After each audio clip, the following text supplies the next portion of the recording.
Page 36, Piano Sonata No. 3, Opus 58. This is a theme from inside that first movement, because the sonata itself is banging and loud and blah, and then inside it, for contrast, we like contrast, remember, this is a nice gentle flowing thing.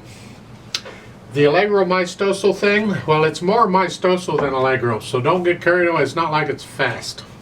It's and I don't know about maestoso. I mean, it's not like it's flowing, sort of dreamy type. It's just, let's talk about it. We're already talking about it. Let's talk about it some more. Right hand, fourth finger. There's nothing tricky about this rhythm. It's legato. Just connect them. It's almost like a nocturne. Then lift up.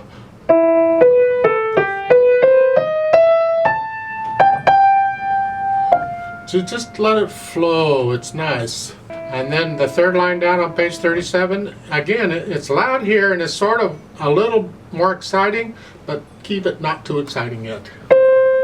And this first set of 16th notes, I recommend you just do a 1, 2, 3 here. They're saying this, it's the same fingering they're using throughout, but if I can do it in one hand position, I will. So make it flow. Now the next one, you got to do their fingering, a 2-1 and 2-1-2. I don't like that, but that's it. At the bottom, first line, let's look at this. On the 16th notes, they've got a 1-2-1. That's okay. You can also keep doing the 2-1-2 pattern throughout, because that's what you've been doing. 2-1-2, just reach up. That's fine if you want to maintain that 2-1 for consistency. So I'll leave that. Work out a fingering that works for you, and if it's different than there, pencil it in and stick with it. Well, but it's I tend to use a 2-1-2 because that's what we've been doing on these most of these others. The next one's 2-1, and then it's a 1,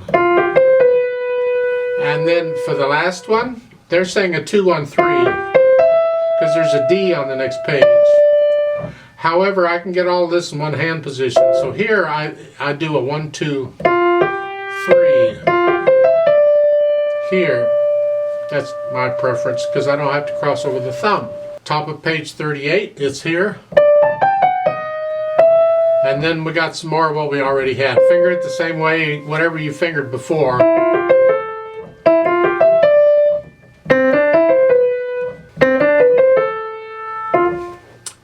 Then third line down, you're here, and then here is 2-1. And then we go back to our theme we had at the beginning. And just all legato, you play this the same way we did before. Everything we want to hear really is in the right hand. You keep the left hand subdued. And just make sure you can get this, work this fingering out. Don't finger, oh, it's simple enough, I'll just work it, do it one hand at a time. Work it out, make sure you got this fingering. I like this fingering they're showing.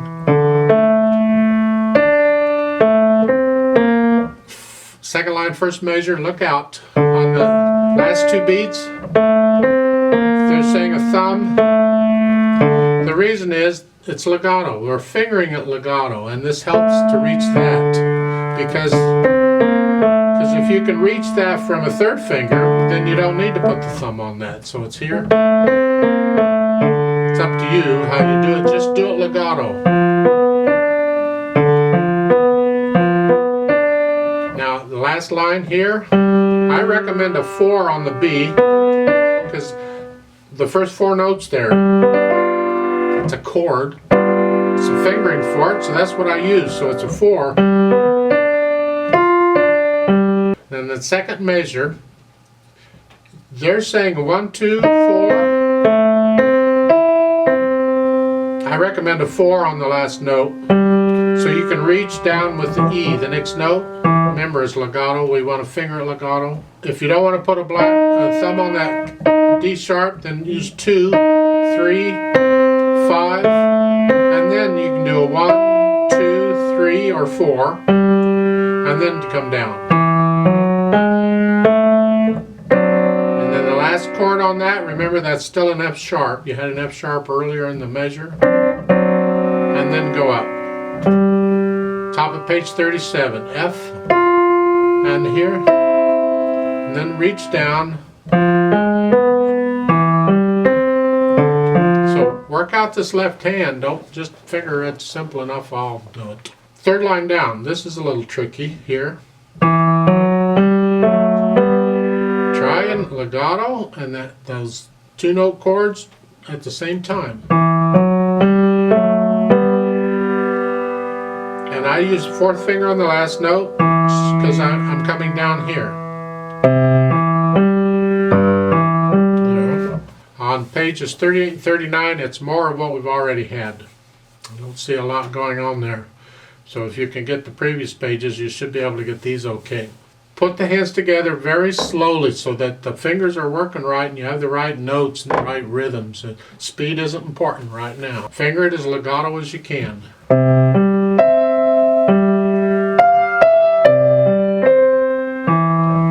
We want to hear the rest in the right hand. In the second measure.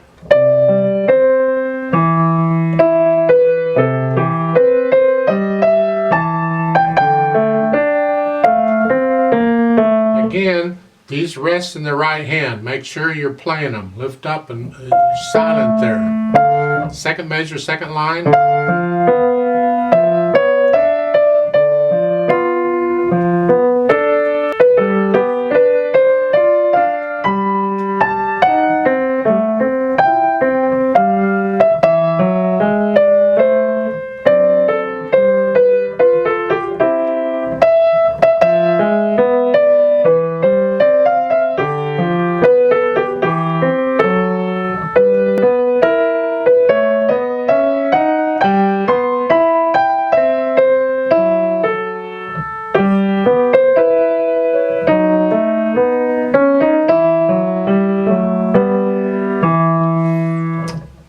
So very slowly work out the whole thing.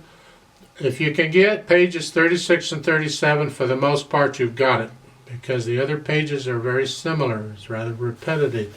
So get these pages, and you know it's not as long as it seems in this case.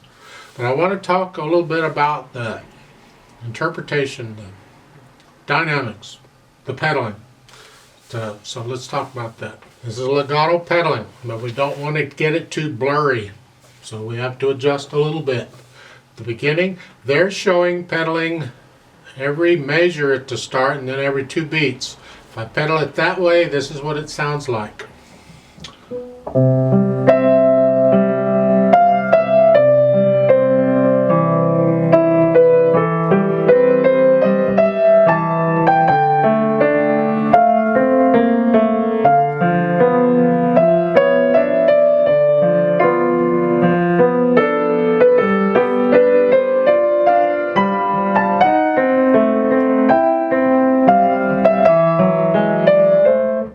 If that's okay with you, go with it. I don't care for it. I'm going to adjust it a little. At the beginning. Right there. The first 2 measures, I'm still pedaling at every 2 beats.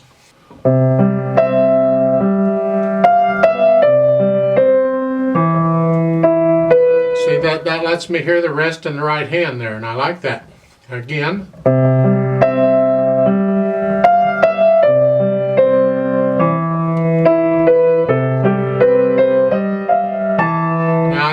Last measure, the first line, the last 2 beats, I'm pedaling both beats here.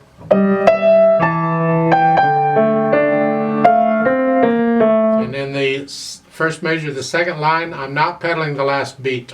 So it's... So I hear the rest. So starting with the second line there is here.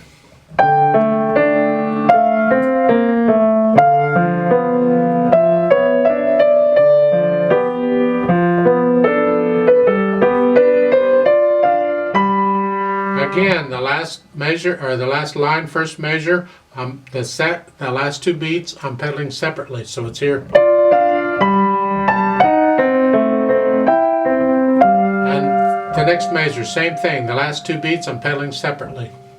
So the last line is that.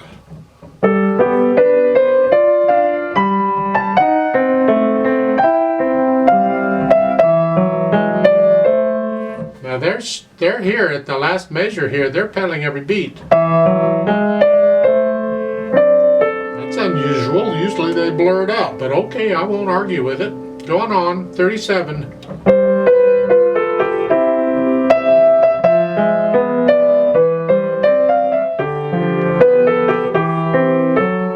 Now, second line on page 37. Here. I don't care for that. I'm going to lift the pedal up. I'm either going to pedal the last two beats separately, or I'm not pedaling the last beat at all. So it's here.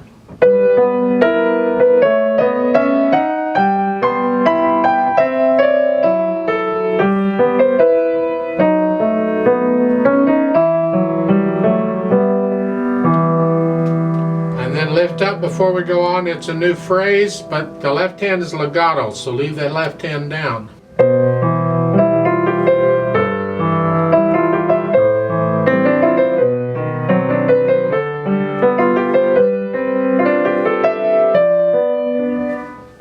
Just pedal it the way they're showing you. That's fine on these bit with. That's fine. We want it a little dreamy, so it's a little burriness is okay, but not too much. So at the top of page 38, we're still here. Just pedal it. They're doing it every two beats. That's fine. Come up now loud again.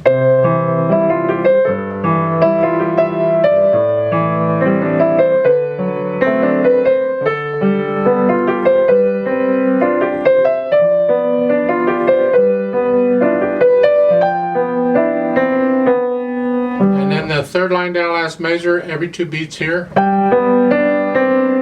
It helps the sound to die away because now we're off of this climax part of it and we're down a little bit. Not soft, but down a little bit.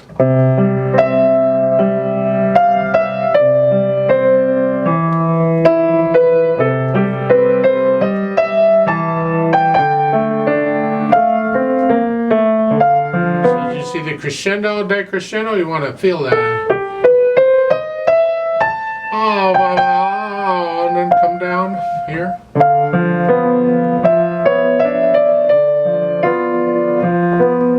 Again, we're going to crescendo up.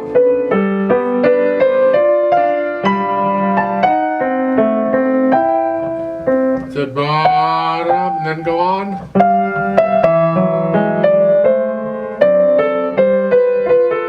I'm pretty much pedaling it the way they're saying to do. Just if you find it sounding blurry, change the pedal.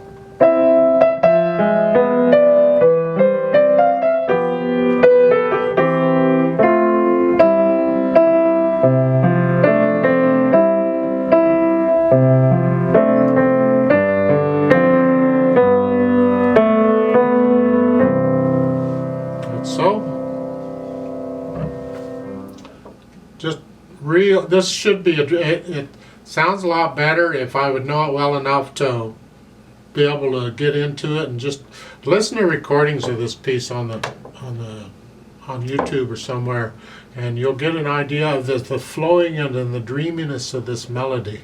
It's really beautiful when it's played right.